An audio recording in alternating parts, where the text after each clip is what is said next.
Hello, everyone. So I know a lot have been asking, nasan ba si Nikki B? So today is a very special YouTube request from our madlang people, and we know na ilang buwan na rin kayo naghihintay, and we never expected na ganito karami ang magpa-follow up questions na matatanggap namin dito sa Amazon Nation. So marami nagtatanong, nasan si Nikki B? Where is Nikki B? Missing Nikki B. Kamusta na si Nikki B? Saring-saring tanong pero iisa ang gusto nila. Si Nikki B. So today we're giving it to you. Here's Nikki B. Hello, Nikki. Hello, Nina. Thank you for having me here. Parang weird, no? Dati ako yung nag-i-interview, tapos ngayon, ako yung ini-interview sa Amazon Nation. But yeah, I'm good with it for a change. Ang ganda-ganda ni Nikki B. Sobrang glowing and we miss really your presence and just like what you're feeling right now. Dati ikaw ang pinapanood ko, ngayon ikaw ang ini-interview ko. True. So how are you, Nikki? For real?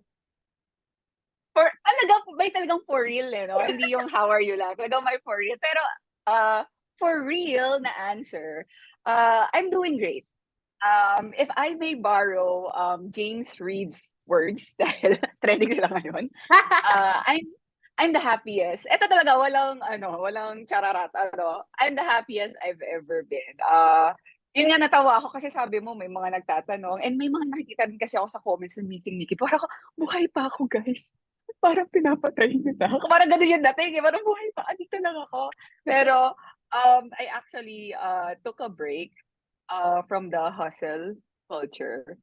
And I'm currently, taking I'm taking it slow. I'm living a slow life. And I'm presently enjoying kung ano yung meron ako ngayon.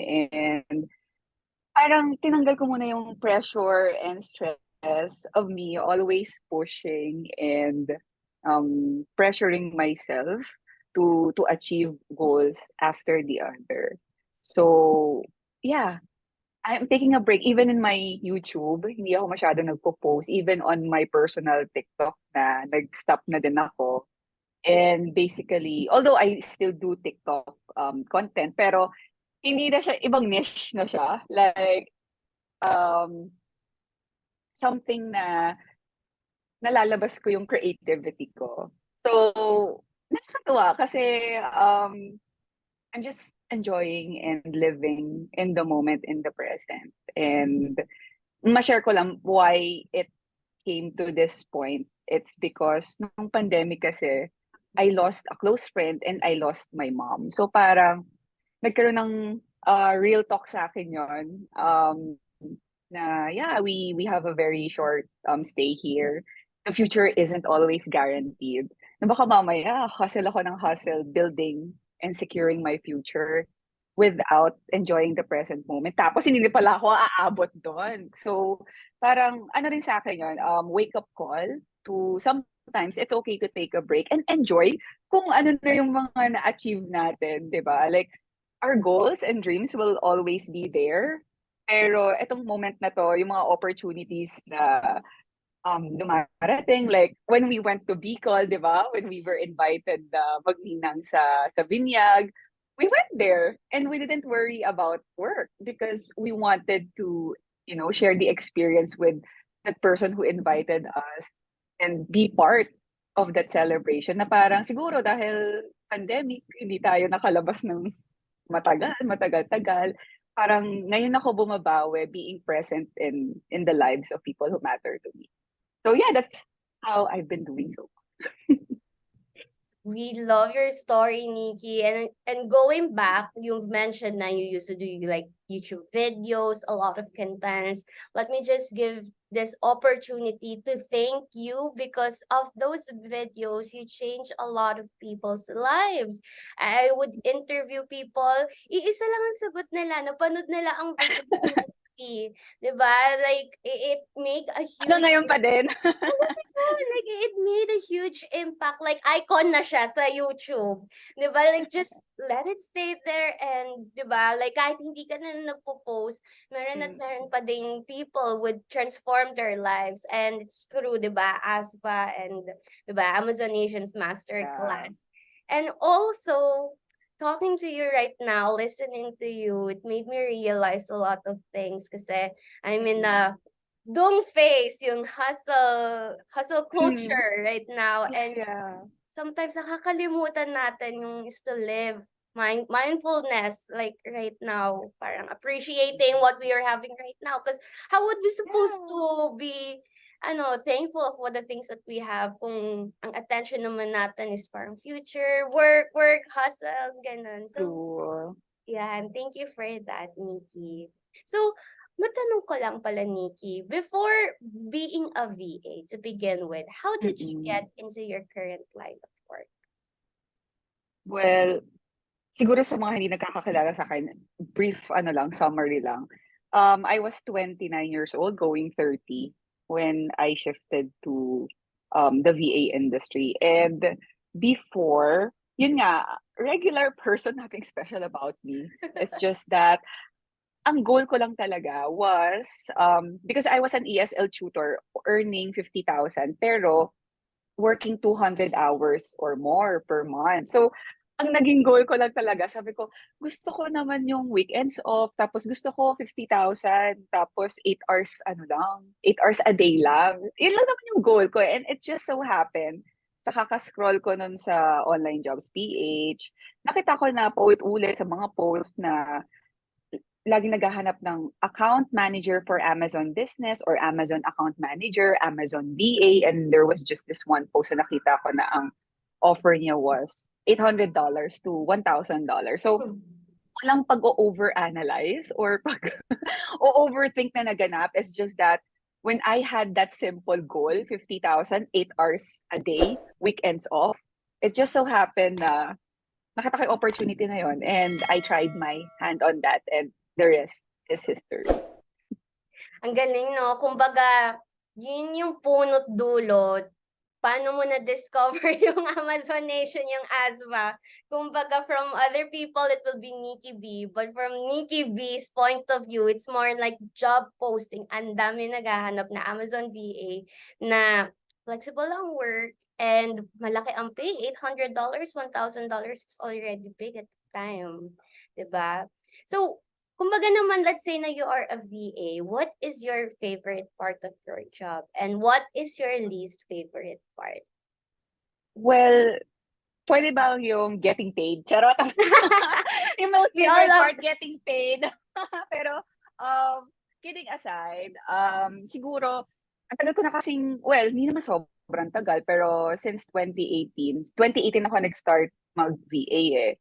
And siguro, yung cumulative na lang na experience as a VA, yung favorite part ko yung, was yung feeling na when you work with a client na aligned sa values mo, tapos you share the same advocacy, favorite part ko yung nakikita ko at nababasa yung mga reviews and stories ng mga transformation ng mga tao. So, for context, my first client was in the supplements industry, nagbebenta ng supplements. And every team call namin, weekly yon, pumipili yung isang team member namin ng top 3 product reviews. Tapos i-share sa team. It would remind us na this is what we're doing. We're actually helping people's lives improve. Na dati, ang sakit daw ng joints niya, hindi daw siya makatayo. But now, after drinking our supplements, ngayon, nakikipaglaro na daw siya sa apo niya, nakakatakbo na siya, yung mga ganun. So, favorite part ko na, yun nga, when you work with clients na aligned sa values mo, you feel like you're part of something big. You feel that you're on a mission with a purpose na hindi ka lang basta nag-work para kumita ng pera, na your work actually matters and it's actually, creating or making people's lives for the better. So, yun yung favorite part ko. And yung least favorite part ko naman, ito personally lang, is managing people. when you are tasked to lead, or you're promoted to a managerial position, and you're tasked to, to deal with different personalities. Kasi just because the human um, nature is very complex, and um, yung mga criteria natin, mga standard, lalo na sa work ethic, Yes. iba-iba.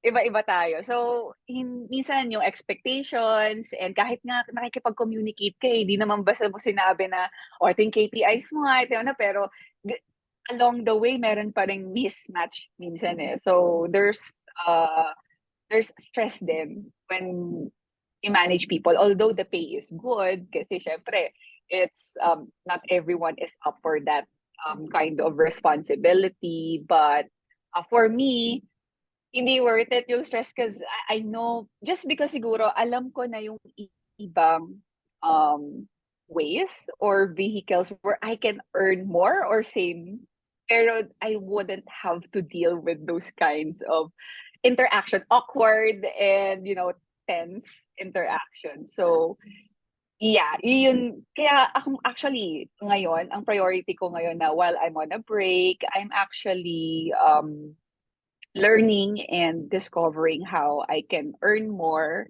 or support the lifestyle that I currently have with the least human interaction. So parang hermit lang, parang ermitanyo lang. So that's what I'm actually working on nowadays. Nice. Thank you so much, Nikki, for your vulnerability. It's all about, di ba, yung least favorite is managing people.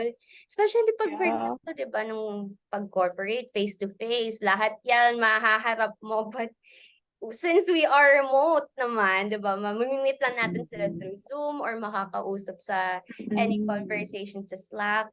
And speaking of most favorite part na you mentioned, you're also helping your client changing or transforming lives of other people.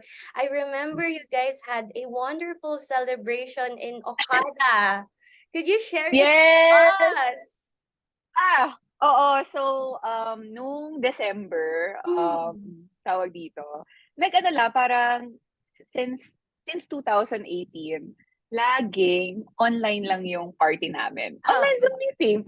Syempre, lalo na nung nag-pandemic. And this time kasi, yung client ko, binenta na niya yung business niya. So basically, hindi na kanya yung business. So parang, syempre kami sad na parang, lalo na ako, 4 years ako sa kanila, tapos hindi ko man lang sila nakita personally. Tapos hindi man lang kami nagkita-kita kaming buong team in flesh. So, I just had this crazy idea na ako yung na-assign na mag-organize ng party. So, nagano ako, parang propose ako, humingi ako ng budget kay client na magkita-kita kami for the Christmas party, ganyan-ganyan.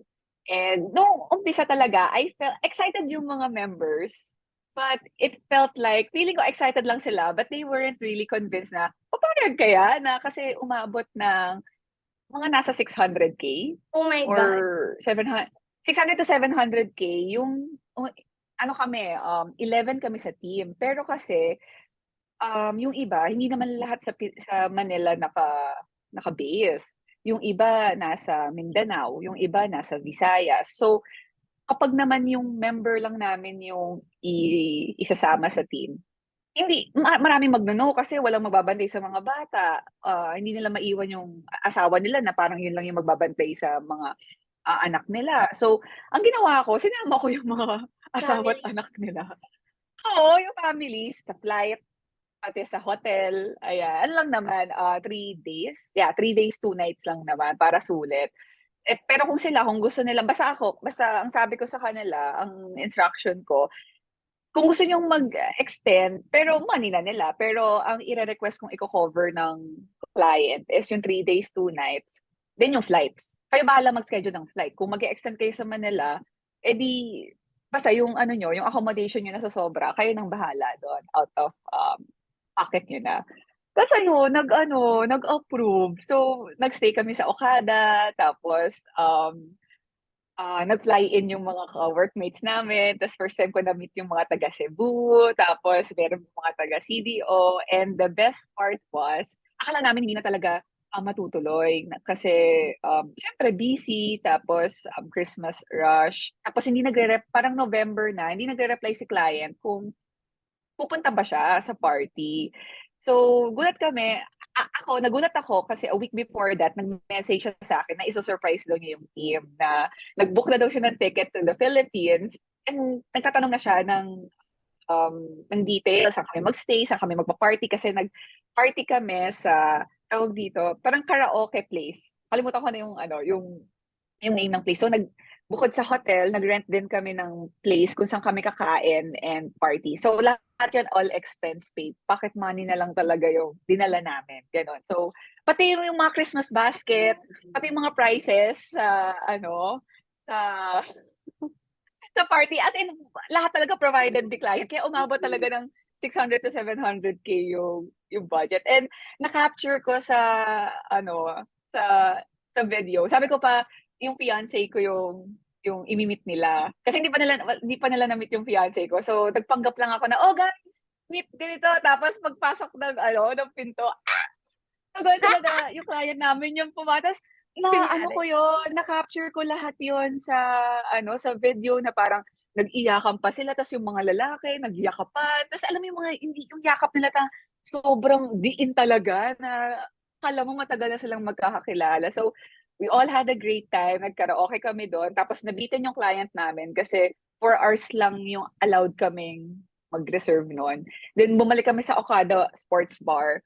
Pero all expense paid na rin ni client. Tapos ayun, ang dami naming ininom, tapos kumanta kami sa stage. It was really a night to remember. And parang dati nai-imagine ko lang yon. Tapos biglang, oh my God, nangyari siya. So, parang sobrang memorable, core memory, unlock. Yun, hashtag core memory. Thank you for asking, Ninya. Oo nga, no, parang, tingnan mo, parang, I feel, parang, nagbablush ako, parang, bigla akong nainitan, kasi parang naalala ko na naman yung experience. Tapos parang, parang sana maulit-ulit, sana mas matagal. Alam mo yung ganong feeling, or nilaloko namin, next time, kami naman yung pupunta sa Canada, kami naman yung i-fly-in mo doon. Yung mga, syempre, joke-joke lang, pero okay lang naman, malay mo magkatotoo. So, yun. You'll never know, 'di ba? And listening to your story, parang nai-imagine ko kasi I watched your TikTok video, documentary about it. Like lahat naghiyawan, yung nakita siya, like living the life kayo noon lahat sa Okada. Parang nakita ko nagpa-spa pa kayo. Yun, parang spa ba siya or something? Or nag-swimming kayo noon? Sila nag-swim, pero ako hindi. And plus, guys, for the people who are watching, hindi lang basta alak ang ininom nila doon. Ano yung ininom nyo doon, Nikki? Mga Tennessee ba? Yung basta mga, alam mo yung mga hindi ko talaga orderin sa mga ganong place kasi alam kong sobrang mahal. Pero since siya naman yung nagbabayad, order lang kami ng order para, so, pinag-open niya pa kami ng champagne glass. Champagne. Oo, tapos, ayun, video. Tapos kumanta pa siya sa stage. Ang request niya, Gangster's Paradise. Tapos, nakakatuwa kasi yung mga ka-work ko, ibang-iba sila nung time na yon. Kasi pag work parang hindi naman kami sila siguro nagkukulitan, pero ako kasi hindi ako masyadong nakikipagkulitan. So, pero nung time na yon, yung mga akala mong tahimik, biglang sila yung nangunguna dun sa, hindi siya karaoke parang kasamahan mo yung nagla-live concert Sa or stage. nagla-live, sa stage. Tapos yung phone lang namin yung kasama namin to To look read at the the lyrics. lyrics. Oo, so talaga siya, sobrang saya. Tapos parang feeling nyo kayo yung nag-rent ng buong sports bar, pero hindi, marami kaming kasama, and everyone was having a great time. May point pa na sumasayaw kaming lahat sa gitna ng dance floor. Tapos hanggang sa kaming 11 na lang or konti na lang kami natira. As in, yung group na lang namin natira, but we were having a blast. Yeah, I can't stop talking about it. I love it. Ayan, guys, kung gusto nyo maranasan ang naranasan ni Nikki sa Okada, magstay kayo ng 4 years with your client. Hindi, guys. Kung gusto niyo maranasan yung ganon, ask and you shall receive. Kasi yung ganon, hindi siya kusang binigay ni client. We had to ask for it. Pero, hindi ka lang dapat yung mag-a-ask. Dapat parang back-upan mo rin na maayos yung trabaho nyo. Ako, walang kaso sa akin mag-request ng mga, sabi ko nga sa team ko eh. Noong una parang sila, Nikki, ang mahal naman. Kasi nung pinakita ko sa kanila yung breakdown, oh guys, ready na ba kayo? Sabi ko, prepared na ba kayo? Isasal ko na itong proposal. So, parang sila, Nikki, parang nakakahiya. Ganun pa sila na parang, mag-ano na lang tayo, mag-book tayo ng Airbnb sa Tagaytay. Mas mura daw yon. Tapos, siguro mga 8 rooms para bawat family. Meron. Tapos sabi ko, guys, maawa naman kayo sa may mga anak galing Cebu, galing CDO. Tapos, ilang oras na flight yun. Tapos, Pasko, holiday, mag-commute papuntang Tagaytay. Sabi ko, ang tedious nun. Tapos, Sunday, maaga tayo aalis. Kasi nagmamadali kayo para, di ba, para habulin yung flights nyo na parang, ang konti ng window for us to have fun and be together at magwalwal, di ba? Kasi, I mean, syempre, Tagaytay to airport ng Oo. holiday, it could go as long as 3 to 4 hours. So sabi ko, sabi ko, kung magre-request din naman ako, I'm gonna go big. Sabi ko nga sa Yes. kanila, maayos naman tayo magtrabaho eh. Hindi naman, and we made this much. Nakita namin kung magkano kinikita ng client namin. So, so parang ako, we helped him make this much. So, kurot lang to actually sa kinikita niya. So, ganun ako confident. So, pero syempre, kinakabahan pa rin ako. No? Pero yun nga, guys, kung maayos kayo magtrabaho, ask and you shall receive because your clients are not mind readers. If you think you deserve that because you're giving the revenue, sales to your client, then yeah, what's stopping you? Huwag kayong mahiya. I mean, if you think you deserve it, yun lang. Ay, thank you so much, Nikki, for that. So, mga nahihiya mag-ask ng raise or ganyan, ask and you shall receive. Kasi at the end of the day, nagtrabaho naman tayo ng super, di ba, and wholeheartedly. Speaking of pagtatrabaho, Nikki, ayun nga, na-mention mo na your client was able to papiranggot lang naman yung 600K to 700K sa Okada. And you people behind it work really hard on a daily basis. Now, my question to you, what does Nikki B's daily routine look like?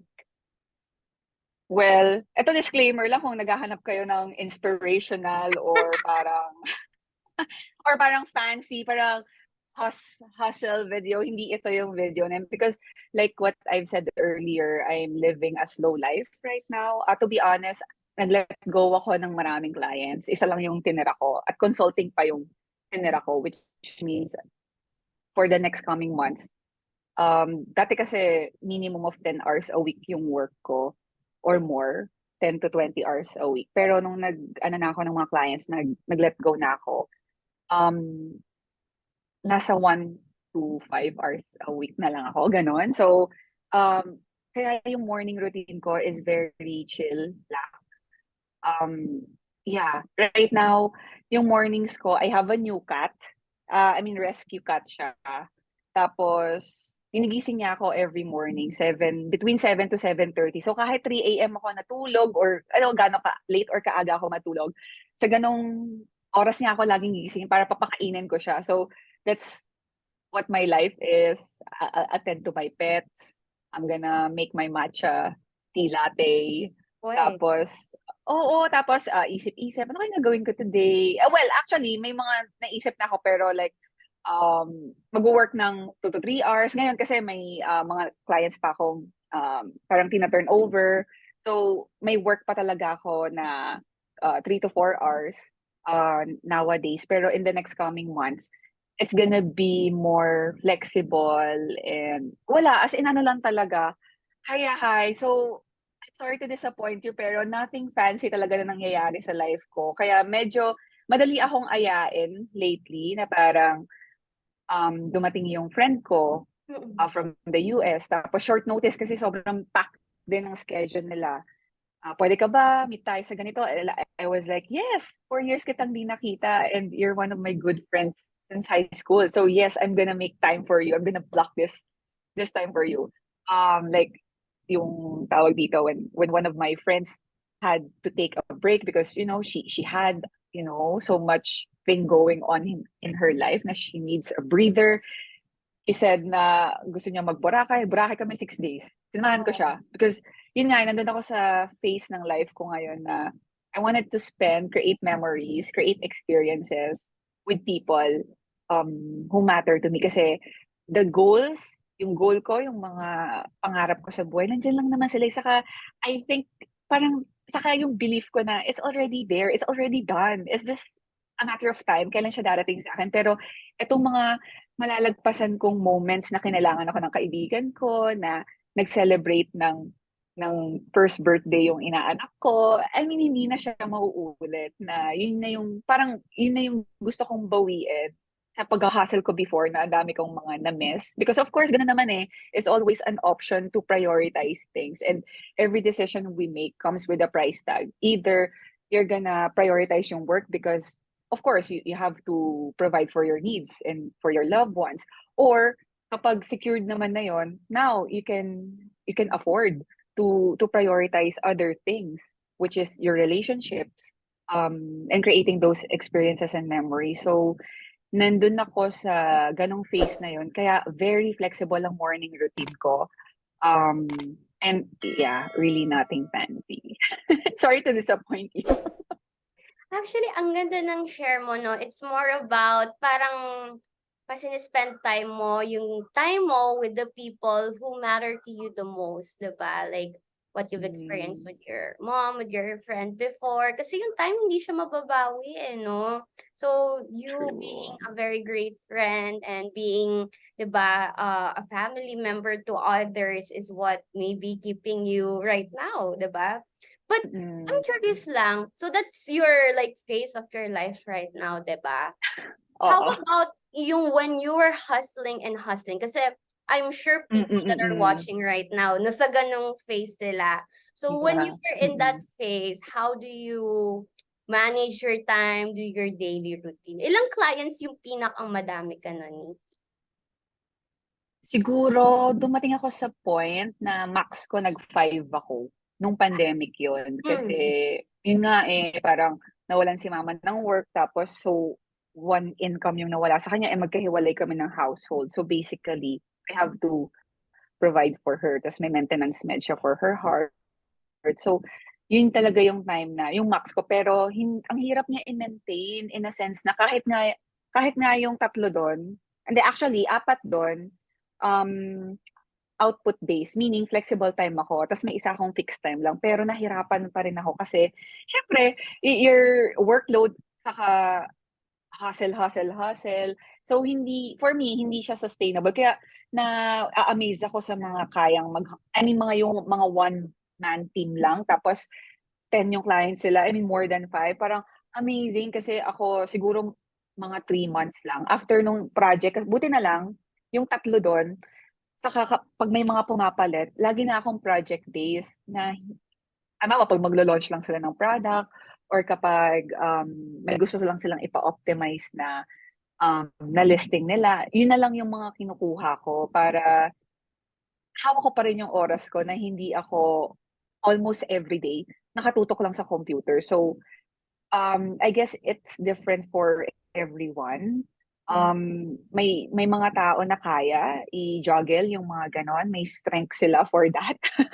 Pero personally, ako, knowing my strength na hindi ko kayang hawak ng multiple clients, ang ginawa ko is I mastered really a skill and I really got good at it para later on, mas malaki na yung sinisingil ko. So ako, hindi na ako by the number of clients nakikipaglaban to get the income that I want, but more so on the quality of value that I can provide. So kung dati nagsimula ako $500 ang singil ko for let's say this specific project. So nakakapag-ipon ako ng portfolio, ng experience, the more I get clients, um, tumataas na rin yung rate ko up until such point na dati kailangan kong 5 clients to be able to have the salary. Oo. Ngayon, dumating ako sa point na dalawa, tatlo na lang or dalawa to get the same. So hindi ako stress. So yun yung naging strategy ko. So if you're also like that na siguro may family ka or you have other obligations that you need to attend to, yeah, you really have to be good, really, really good at your craft so that mas pwede kang magsumingil ng mataas. And of course, you have to bring really good results para din mapantayan yung singil mo, or you have to go beyond kung sa singil mo. And yeah, that's how I did it for myself in the last two years. 2 years. I see. So, kumbaga, parang yun talaga kasi perks ng pagiging freelancer, 'di ba? We are able to manage our time plus kung ano yung gusto mong income goal mo in a month, edi magpatong-patong ka ng mga clients. So, alam mo napaisip ako dun yung sinabi mo na pag-hustle sa hustle-hustle hindi talaga siya sustainable in the long term. Burnout, no? Nakaka-burnout siya kasi I also experienced that. So, nung na-feel ko na okay na yung savings ko, nakuha ko na yun, time to let go na. Minsan I gano'n. know, 'di ba? Tama, parang prioritize my mental health naman, self-care, 'di ba? Para makatulog ka naman, 'di ba? True, like parang with that 4 months of talagang yung long-term na clients yung nagpapa-ano sa'kin, linet go ko na siya after 4 or 5 months. Tas after 1 month, ganyan, 2 months, onting pahinga, onting clients. Then when I feel na, oh my God, I need more money, I need more income, eh di maghanap ng clients. Total na nasa sa'tin naman yung skill and nandiyan naman yung modules ng ASUBA, di ba? Exactly. So, what as you are working with so many clients, different clients, Nikki, what's your Mm. favorite productivity hack? Hmm. To be honest, very minimalistic akong tao pagdating sa work. I keep it simple. Meron lang akong two favorite productivity hacks. The first one is very straightforward, listing all the to-dos. Kung ano yung dapat kong gawin. Because napansin ko sa sarili ko, if I just try to remember, most of the time, 90%, nakakalimutan ko talaga siya. Because yun nga I'm managing different clients. So, kapag halimbawa, na kahit naman na sa umaga nakaset na yung mind mo, na ito na yung mga gagawin mo, minsan may client ka na magpapa-rush ng ganito or magpapa-add ng ganyan, or may teammate ka na magpapa-relieve, or may teammate ka na maghihingi ng tulong. So, parang biglang magugulo yung arrangement ng prioritization mo. So, what worked for me is listing everything that I need to do for the entire day. Pero ako, nagpo-focus ako sa three major goals. So, three major goals like, kasi hindi naman lahat ng clients toxic eh. Well, ako, may mga time, may, tawag dito, hindi ako kumukuha ng clients na lahat in demand yung work. Parang may mga certain days of the week lang na ang ipaprioritize ko si client ganito. Na parang hindi ako everyday na limang, halimbawa, let's say max ko is 5 clients at a time. Hindi everyday, 5 clients yung i-work with ko. Kasi nga, yung iba doon, yung 4, output-based. So, pwedeng si client number 2, natapos ko na yung work ko sa kanya by Wednesday. So, by Thursday, Friday, magpo-focus naman ako dun sa 2 clients. Something like that. So, every day, I set my to-do list so that, ma maano ko siya, ma-tick off ko siya and ma-complete ko siya. So that's one, very simple. Number 2, short meetings with specific agendas. I dislike having long meetings kasi hindi naman lahat ng updates mo, the entire floor, lahat ng department has to know. But there are updates na you can easily and directly coordinate with the concerned department. So, ako pag nagsiset ako ng meetings, may agenda, like ano yung mga pressing concerns, issues, and ano yung solution. Then a bit of update about the individual members to the point na nagsta-timer talaga ako. Kasi syempre, may mga part to ng pag-manage ng people. Minsan, may mga nagdo-dominate talaga ng meeting, ng conversation na imbis na team call, nagiging therapy session. So, may parang, this is not the time. This is not the time for that. Because, syempre, team kasi yung call, parang, imbis na nasa call ako, I could have done actual work eh. Diba? If it doesn't concern me, parang I see it as a waste of time. So, that's why I'm very intentional with my meetings, and I see to it na, yun nga, if yung may client kasi ako na isa na parang nagpauso siya na may update muna per team member. Like, ano yung wins mo? O nga, ganun. So, may pag-share. So, okay lang naman sa akin. Pero, dumating kasi sa point na may mga nag-share 20 minutes, Isang 25 minutes. tao So lang parang yan, tas ilan kayo isang tao doon? lang, oo. So parang hindi naman, pero parang ayaw mo naman basagin yung trip, pero parang hindi na ako masaya. Parang may kailangan akong gawin. Parang kasi may iba akong clients or, stuff like that. So, nung ako na yung naging head, talagang share talaga ako ng 5-minute timer just for them to be aware na this is your time. So be very intentional and you have to summarize, prioritize and summarize what you have to say to the team. And so that we could go to the business, which is what we're supposed to do Yes. the first day. So yeah, those are my two favorite productivity hacks. Medyo traditional. Yes, thank you so much, Nikki, for sharing that to us, no? So, the viewers right now, I'm sure nagkaroon ng mga ideas kung anong mga dapat na productivity hack. And what I'm getting really is, 'di ba, make your time more valuable. Kasi you'll never know, you can use that to some things that are very important. Yeah, So speaking true. of time, and freelancers are known to have flexibility of time. Mm, Well, some meron, some have. yes. My question to you is, at what time of the day you get your best work done? Well, kapag freelancer ka, tapos you work with multiple clients, parang you have to push yourself to be okay working any time of the day. Eh. And ako naman, I don't really mind what time. Kasi ang mindset ko is, as long as I'm able to deliver the results, then yeah. And siguro it's just a matter of preparing yourself before. Kasi hindi ko kailangan, parang, hindi ko kailangan ng motivation to do a good job. It's just that I have to do a good job because my client, because, saka sumingil ako ng premium ng mahal eh. So, dapat pangatawanan ko, kundi magiging poser ako or scammer. And I don't wanna be like that. So, di ba, parang katawanan ko, like, I'm gonna do whatever it takes to, to deliver, even if it means na on certain days, I had to sacrifice sleep or yun nga, hindi ako sasama sa lakad just because I need to prioritize things. So, yun nga, for me, nasa sa atin din talaga how you're gonna manage your workload and paano mo i-hype yung sarili mo. So, minsan, may ako actually, wish list. Yung mga gusto ko. Tapos, kalagay dun sa mga wish list ko, yung presyo nila.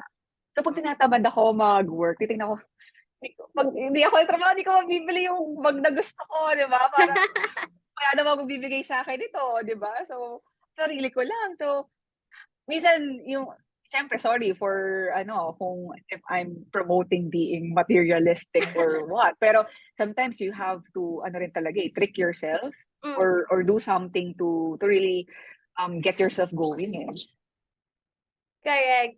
And I like it. I like the technique na ilista mo kung ano yung mga clients mo, tapos lilista mo kung ano yung binibigay nila sa'yo. And the things that you want and need because, di ba, at the end of the day, nagpapakahirap naman tayo. And if it serves our motivation, then, di ba, why not? Lagay ko nga yan pag matutulog ako. Lagay ko sa may wall ko para bumangon ako kaagad. True. So, yes. So, Nikki, tanong ko lang sa'yo, you've been someone who is well known in the freelancing world, tapos you posted a lot of valuable YouTube videos throughout how many years? Parang 5 years, diba? You Ay, already. hindi. Sa freelancing, 2018 ako nag-start. Pero sa YouTube, I think it was only 2020 ako nag-start. So, 2018 to 2023, like how many years din yon? 5 or 6? Yeah, almost 5. Yeah, almost Almost 5. So, 5. throughout those 5 years, what is the most important lesson you've learned over your career? Most important lesson siguro is that even if we are as freelancers dispensable resource tayo, if you do a great job, tapos marunong kang makisama, and overall yung work ethics mo, and yung pagmamalasakit mo sa kumpanya nila, sa kliyente mo, nandun, every goodbye with a client would be difficult. Kasi, alam mo yun, parang ayaw ka nilang pakawalan. And yeah, skill-wise, kaya ka talagang palitan. Pero yung mismong ikaw lang makakagawa nun eh, kung ano yung nako-contribute mong value sa kumpanya with your personality. Walang makakagaya nun eh, makakopya nun eh, ikaw lang talaga. And yung ganong mindset, yung nag-help sa akin mag-survive sa pandemic. Kasi you reap what you sow talaga. And dahil inalagaan ko yung business ng clients ko during the pandemic, kami naman yung inalagaan nila. Like, I had clients na unfortunately nag-close yung business. Pero we were still paid. Halimbawa, magsasara yung business ng March, pero binayaran kami hanggang April. Kung may ganon. Meron naman na nawala yung business, pero may mga kaibigan sila na nasa ganong industry din, ni-refer naman kami. So Yes. parang parang they will look out for you kasi alam nila na hindi sila mapapahiya kapag ni-refer ka nila sa mga kakilala nila. Kaya, yun, isa lang yun yung most important lesson. Na huwag kang manghihinayang kahit siguro, hindi pa, pag nag-uumpisa ka, hindi ka pag kumikita ng ganun kalaki. Pero maayos naman at fair naman yung client mo. Kasi may mga ganun talaga, may mga businesses na startup pa lang. So, hindi pa nila talaga afford yung magbayad ng mahal. Kasi syempre, sa inventory pa lang nila, sa ads pa lang nila, alam mo yon sa mga software pa lang na ginagamit nila to maintain and run the business, ang dami na nilang labas na pera eh. So, meron talagang clients na fair naman, pero it's just that wala pa talaga silang budget to give you the amount na sa tingin mo, yun talaga. So, if you do a great job and pinapil mo sa kanila na inaalagaan mo yung business kahit ganun pa lang yung kinikita mo sa kanila, eventually, sila rin yung same clients na kung hindi man sila yung magbigay ng premium Yes. salary, ililid ka nila sa mga tao na may kakayanan. Saka di mo na masabi, paano pag nag-boom yung business? Hindi kasama ka rin sa nag-boom. Di ba? Hindi lang yung client. True. Wow, thank you so much, Nikki, for that. Ang ganda kasi like it's really about adding value sa clients mo. And ang galing kasi na-experience ko yung sinabi mo na if pag nag-ano yung business nila, I experience na hindi kumita yung business ng client. Hindi ko naman kasalanan, sinabi naman niya. But it's just hindi lang kumita. Sabi niya na, I will refer you to my other colleagues sa community nila. So, parang di na rin ako naghanap ng client. Siya na rin nagbigay sa akin. Kasi, napakita ko naman na nagtrabaho ako ng maayos. So, yun. Nikki, ang you've been a very inspirational to a lot of people, and with your story, with your how you 'di ba, manage your career, your work as a freelancer, Amazon VA. So kumbaga when I ask mga students during the interview, Nikki B, they na-inspire sila sa stories ni Nikki B. Matanong naman si Nikki B, tell me about the three most influential people in your life and how they impacted you. Okay, so siguro sa money, when it comes to finances, kasi nasa 20 years old pa lang ako, 19 or 20 years old pa lang ako, I'm into, ano na eh, self-development na. Oh, Para, oo, ganun ka-early, nasa college pa lang ako, nagbabasa-basa na ako, na parang kahit wala pa akong pambili ng insurance, parang alam ko na yung mga ganon, na parang na-introduce na ako sa ganong mga usapan, ganyan-ganyan. And so, my point is, ang dami ko na rin napakinggan, nabasa, at na-attend na seminars. Kasi yung kapatid ko before, nagwo-work siya sa COL Financial, sa call Financial. So, pag doon, parang broker siya. Stockbroker. Yun, mm. yung company na yun. So, pag may mga events sila na seminar, let's say Stock Investing 101 or business, ganyan, ganyan, may libreng tickets yung kapatid ko. So, Nice. ako yung lagi niyang binibigyan ng free ticket. So, doon ako talaga na-expose. Kaya marami rin akong nakilala sa industriya, sa financial, ganyan, ganyan. But siguro, the most influential financial advisor na talagang nag-resonate sa akin is Ramit Sethi. Hindi siya Filipino. Actually, he's based in the US, pero he came from India. So, Ramit Sethi, kaya ako nag-resonate sa kanya is because he doesn't teach about frugality. Kasi before, akala ko, the only way I could um, feel or attain financial freedom is yung magtipid, then save, save, save. Di ba parang, ewan ko, nung time kasi, may time na nauso yung si Mr. Money Mosh. So, gano'n. Tapos sobrang frugal nila. Like silang mag-asawa, nag-retire sila around 31 years old. Kasi parang 90 or 80% ng salary nila pareho, ni-invest nila, sinisave nila. Tapos they just live off sa 10%. So, trinay ko yun, mag-fire. Yung parang, kalimutan ko, yung naka-fast track ka. Yung parang magtitipid ka talaga. And it didn't, parang it didn't work for me. I know it worked for a lot of people kasi may community sila. But it just made me miserable. Kasi, yun nga, makakaipon nga ako ng malaki kasi I would save 50 to 60% of my income. Pero nagre-revenge spending naman ako. Pero with Ramit Sethi, doon ako nag-resonate na parang, tapos parang, alam mo yon parang nauso din before na bili ng kape, ng Starbucks. E di kung inipon mo yan, may ganun, parang, parang mali ba na, ng Starbucks. Parang pag gusto ko, kasi deserve ko naman talaga. At stress ako, yun lang naman yun. Di ba? Parang, Yun it ang made me, nagpapasaya sa akin. exactly, parang it made me, yung mga ganun, nothing wrong with those who teach that, kasi meron pa rin up until now. And siguro, nga naman, kung 15,000 naman kasi yung, 15,000 a month lang naman yung sinasweldo mo, to Starbucks ka everyday. Ay. Nga naman, parang medyo, naman yun, parang medyo may inconsistency. Pero, my point is, that kind of mindset made me guilty about spending on things that really make me happy. Pero itong si Ramit Sethi, parang he was a breath of fresh air in a way na parang siya, nakuha ko sa kanya yung concept ng money dials. And there are 10 money dials.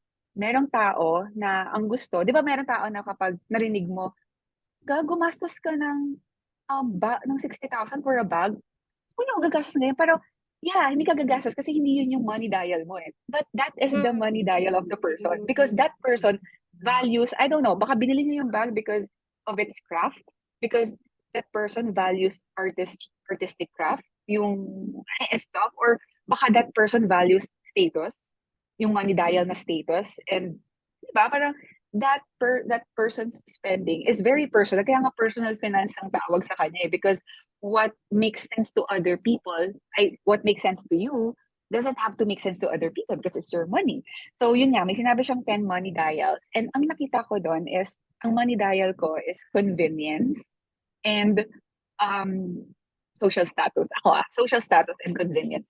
So parang, yun yung parang mas, pag doon ako nag-spend ng money na related doon sa dalawang yon, I feel empowered. I feel happy. Pero sa ibang mga money dials, parang hindi ako ganun ka-hardcore. So, ang teaching niya was spend extravagantly on things that you love to spend on, but cut mercilessly on things that don't add value to you. So, let's say, my friend ako, she's very, sobrang into watches siya. So, bumili siya ng watch worth 400,000. Money dial niya yun. Kasi, yun yung napili niyang parang napili niyang stuff that she wanna spend on. She feels happy to spend her money on those. Pero ako, hindi ko money dial yun. So, it doesn't make sense to me to spend 400,000 on a watch. So parang, pero siya, yung kaibigan kong yun, sobrang yun, pagdating sa travel, sobrang tipid sa budget. Like, budget traveling talaga. Kung hindi ako ganon. I don't like budget traveling. I like convenience. I like yung hotel ko, malapit sa mga tourist spots. Gusto yung hotel ko, maganda. Alam mo yun, yung parang, ayoko na maglalakad ako ng sa liblib, sa madilim. Tapos gusto ko may breakfast. Gusto ko naka-van. Mga ganon. So, more on, nag-spend ako for convenience. So, magkaiba kami nung best friend ko na yun. And that's okay.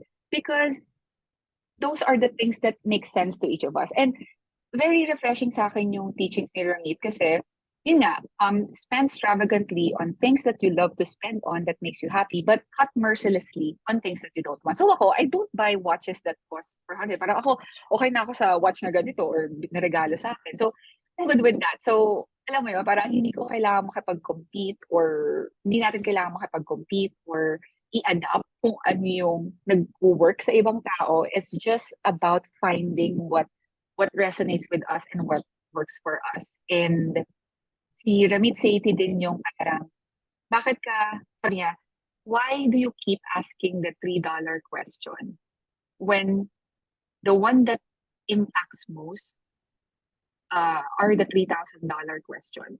Which is, halimbawa, sobrang, sobrang iniisip ko na, shucks, ang mahal ng 150 na Starbucks. Bakit yun yung iniisip mo, pero bumili ka ng bahay kahit hindi mo pa kaya sa salary mo. Tapos na-stress ka ngayon bayaran. And stuff like that. Nag-pandemic, walang ka ng work. I mean, those are the bigger financial questions na we should be doing the more thinking. Kasi that would really impact our finances. Or let's say, yun nga, nagpakasal ka ng magarbo, tapos nabuan kayo sa utang. Tapos nung nanganak ka, wala kang pa... mga ganon, may mga ganong decision na dapat yun yung mas pinag-iisipan kaysa yung mga $3 question na parang we have to answer or focus on the bigger questions that would mostly impact our finances. So, for me, napaka-refreshing ng take niya on finances and I really follow him. And that worked for me. Kaya ngayon, I'm enjoying a slow life. Kasi if it weren't for his teachings, na in-increase ko yung income ko and manage my spending, I wouldn't be able to save more in less number of years. So that's one. Number two is siguro si Joe Dispenza. He's the author of the book Becoming Natural. So it's related about manifestation, energy work, and stuff like that. So ako kasi before hustler ako, and I like planning things out. And I get really frustrated when things go out as I planned it. So I try to control everything to the point na pati yung mga tao kinokontrol ko. Na pag na-late, naiinis ako na parang, pero minsan hindi naman nila kasalanan o nagka-emergency. Pero alam mo yon, I easily get pissed off if, things go my way. So that book helped me detach from the outcome. Basically, it helped me set the intentions that I want and do aligned action and then just detach from the result. Hindi ko ibig sabihin na parang, bahala na kung makuha o hindi. I know what I want, pero I'm also open na hindi siya darating sa own terms ko because I can get the formula right. Pero there are factors that are out of my control that can delay or maybe fast track my results. So I'm open to that. And I'm just in the process of enjoying the journey and, and at the same time, being grateful of the present moment kasi, di ba, ano ba yung malayo na? Malayo pa, pero malayo na. Parang meron dito, ito pa yung goal ko, pero compared to where I was 2018, sobrang ibang-iba na si Ulrich ay si Nikki ngayon. Sobrang ibang-iba na si Nikki. And I wouldn't even recognize myself if I were to go back to the 2018 version of me. I would have imagined the opportunities and the goals I've achieved right now if I were to go back to my 2018 self. And it was just so parang medyo woo-woo stuff pero magical stuff for me na parang once I stopped chasing it, parang siya na yung na-attract ko na parang I just focus on being grateful, doing aligned action after setting my intention. Ito yung gusto ko. I'm gonna work and take the best course of action to make this happen. But whether it happens in my own terms or not, I'm gonna be grateful. I'm gonna be happy. Kasi I know along the way, I'm gonna get something out of it. I'm gonna learn something out of it. And yeah, that's Joe Dispenza. So read his book. It's very transformational. And lastly, siguro family ko. Family ko kasi I wouldn't be where I am right now if it wasn't for them. Well, hindi naman perfect yung family namin. To be honest, it's far from perfect. And there was like a time na I wish, sabi ko, sana hindi na lang kami parang sabi, sana hindi kami mahirap. Sana life was easier. Kasi before we struggled a lot. Na parang may point pa na nainis ako kay mama, papa na parang, ba't nyo ba hindi pinaghandaan yung pag-aasawa at pag-aanak? Naghihirap tuloy na. I mean, may ganun talaga, may ganun. Minado naman ako doon. Pero siguro, parang looking back, parang eh, I wouldn't learn the lessons that I learned right now if the path was too easy for me back then. Of course, hindi ko rin naman kinokondone na, hindi ko rin naman inaano na, mag-anak lang kayo ng mag-anak ng walang pagpapala. Hindi ko naman din pinopromote yan. But I'm just saying na from what I experienced na out of control yun eh. Yung kung ano yung naging childhood, environment and experience ko, it's already out of my control eh. So, but looking at it in a different perspective na parang kaya siguro ganito ako ngayon ka-resilient. It's because I was able to overcome those challenges back then. Na parang, hindi ako takot mag-fail. Kasi I had the worst before. So parang, nag-survive naman ako. So parang, parang, hindi tulad ng, hindi mo naranasang maghirap. Talagang natatakot ka talagang maghirap. Kasi parang, ako ba? Parang, kaya ko naman. So parang ako, naging risk-taker ako. Na parang, wala akong pake kahit sabihin ng mga tao, nasayang naman yung inaral mo. Oo, okay ka na as a VA, nag-copywriter ka naman, copywriter ka na, sayang yung mga clients mo, mag-iiba ka na naman. Na parang ako, hindi na siya align sa akin eh. It doesn't make sense eh. So, I'm going for what makes sense. And saka yun nga, sometimes my goals change. So, minsan, nag-iiba din yung vehicles ko to support that goal. So, I wouldn't be that kind of person that I am right now if it wasn't for my family. So, sila talaga yung sinave the best for last ko na nagkaroon ng most impact to me. Yes. Ang ganda ng inspirational talk ni Nikki B, no? So actually guys, in case you're wondering, linista ko na. So the first is Ramit Seiti. So sa Money Dials, Joe Dispenser, and of course, Nikki's family. So Nikki, thank you for that financial advice then of some of the great Hindi authors. guys sabi ko lang, disclaimer lang, baka maano tayo dito. Hindi, actually, I learned a lot from it kasi may times na pag may bibilin ako or may i-enroll akong course, tapos sasabihin, parang 80,000 ang mahal-mahal naman. Eh, bakit ba? Money dial ko to eh. Di ba may sagot? Ginagamit na yung term. At check mo yung money dials niya. 10 yun. Sabi niya, kapag nag-uumpisa ka pa lang, minsan, you can start with 1 muna. Tapos kapag medyo nakaaluwag-luwag ka na sa buhay, tumaas na rin yung budget mo, pwede ka nang kasi hindi naman pwedeng gusto mo convenience, gusto mo luxury, gusto mo generosity, bigay ka rin ng bigay. Siguro, pag mas nagiging financially free ka na, mas pwedeng dumami na yung money dials. Up until such time na baka yung 10 money dials, kaya mo nang i-afford kasi you have too much resources. So, check mo yung money dials. It's really refreshing na parang malalaman mo rin yung money dial mo based sa pag-a-ask mo sa sarili mo, what am I happy spending my money on? Is it treating my family to lunches? Is it, taking my pets to the vet? Regular, ganun. Is it traveling, creating good memories? Is it buying luxury bags? Because, it represents something of value to you. They symbolize something. So, it's personal. Parang don't judge what you're gonna think or don't judge your answers because it's you eh. Kasi naman kung materialistic ka, pera mo naman yan. Di mo naman dinakaw yan. Di mo naman, sa marangal na pamamarakan mo naman kinuha. Di ka naman, di ba? Parang, if you think dun ka masaya, as long as, hindi ka naman nakakatapak ng tasko, hindi ka gumagawa ng illegal, then why, I don't see anything wrong, enjoying the fruits of your labor. Yan. Thank you, Nikki. Ang cute no?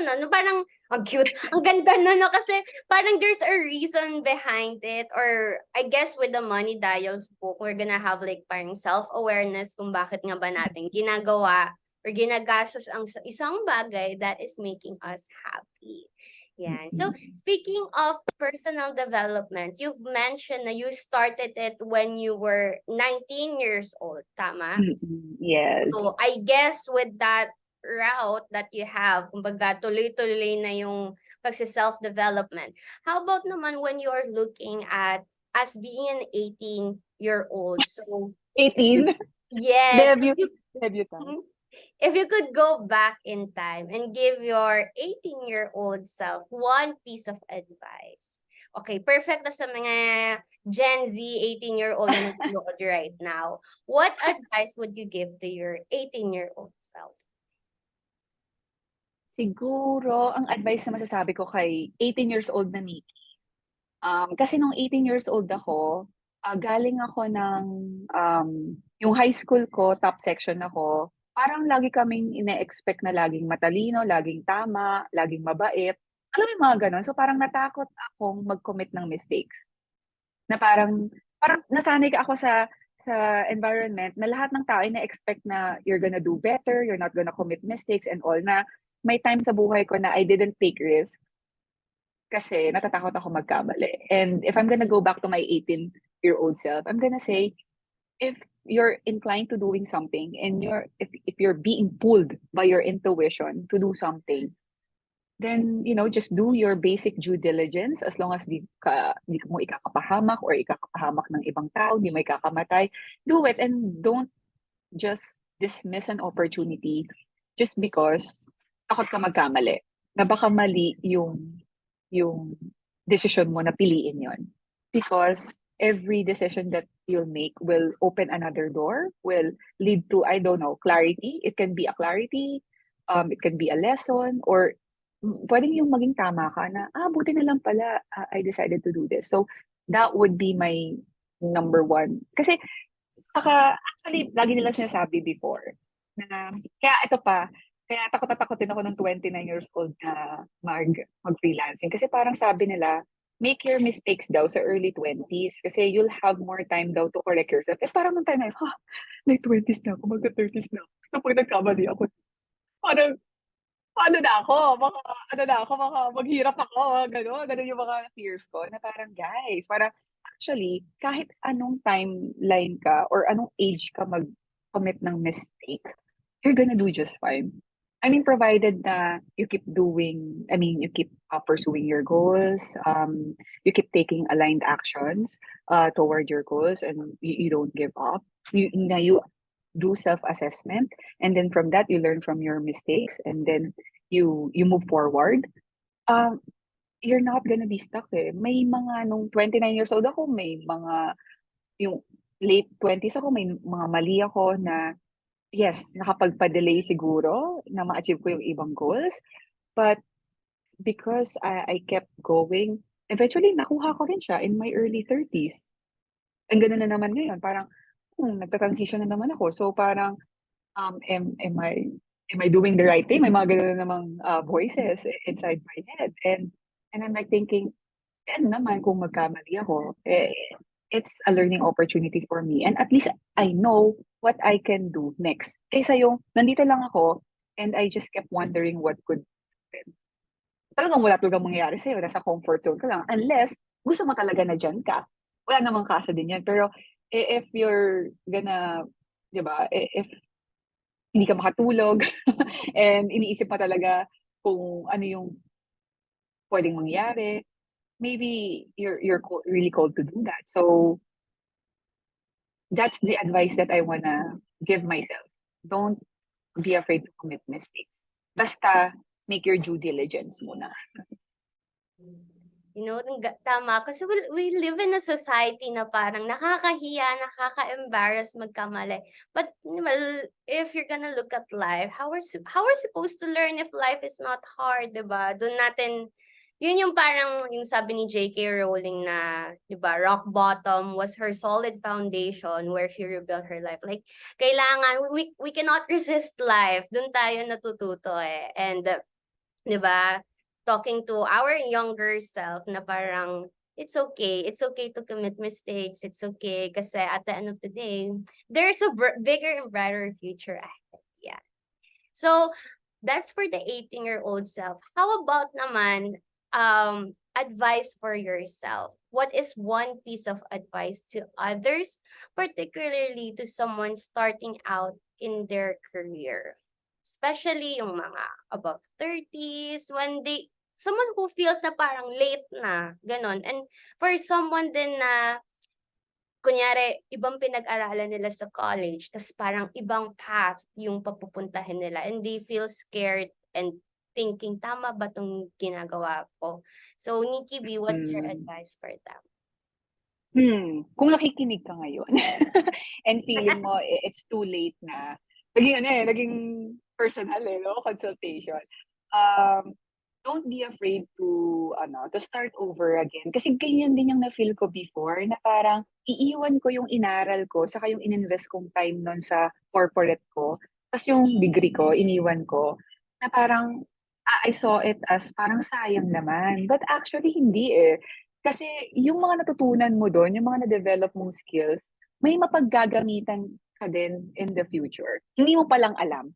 Pero magme-make sense at magme-make sense yan eventually once you're already doing what you're meant to do. Halimbawa, kung you're being pulled to becoming an Amazon VA and ginawa mo nga siya, tapos marirealize mo while doing your task, while implementing the strategies that you learned from the master class, na parang, okay, parang mas madali sa akin 'to kasi nagkaroon ako ng foundation before from the course I got, or parang dati ganito yung ginagawa namin sa work and it's just so happen na iba lang yung sistema dito sa client ko. So na-apply ko pa rin yung same principles dito sa client. So, provided na may safety nets kayo, yun naman ako, lagi. Hindi ko sasabihin na mag-quit kayo ng work mo na hindi ka na masaya tapos palit ka ng pasok ka sa freelancing. No. We have to be responsible when we're making transition. If we want to start over, make sure lang na may mga safety nets ka. Because, ano mo rin yun, protection mo rin yun just in case things don't go as planned. Na akala mo it will only take you 3 months para makakuha ng client. Paano kung katulad ka ni Marlo na yung na-interview ko sa ASBA na 6 months, or after 1 year ata.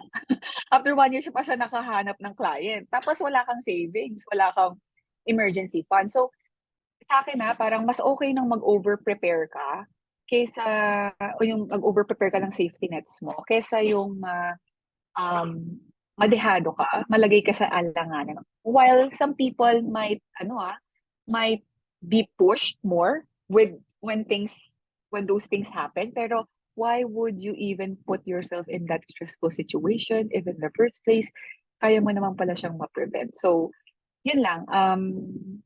To summarize, as long as you have safety nets in place, um, it's okay to start over and it's not too late.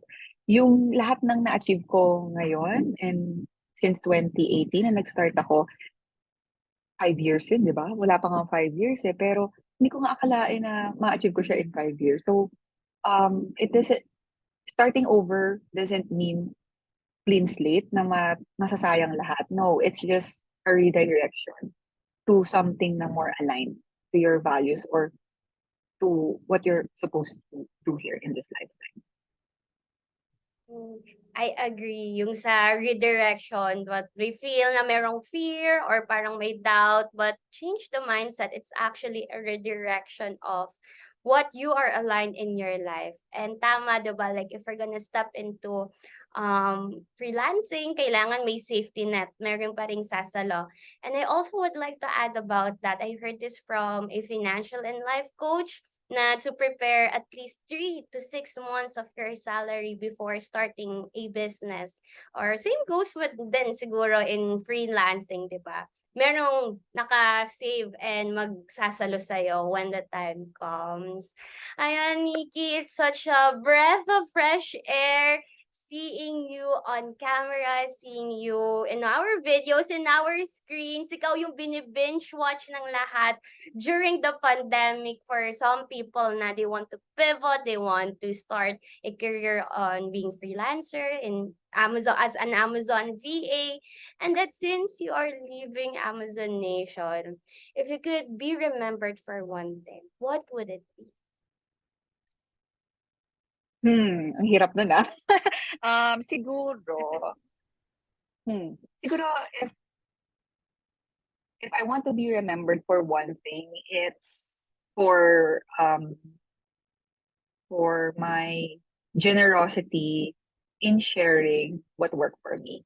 Kasi siguro ako, hindi talaga ako gatekeeper. Saka madaldal ako na parang pag may na-try ako, parang kahit nga product sa mukha 'pag may product ako na nagamit tapos sobrang ganda niya sa skin ko ta's nag-ano talaga, parang nag-bloom ako, nag-glow ako, magsasabi ko ganyan sa mga friends ko.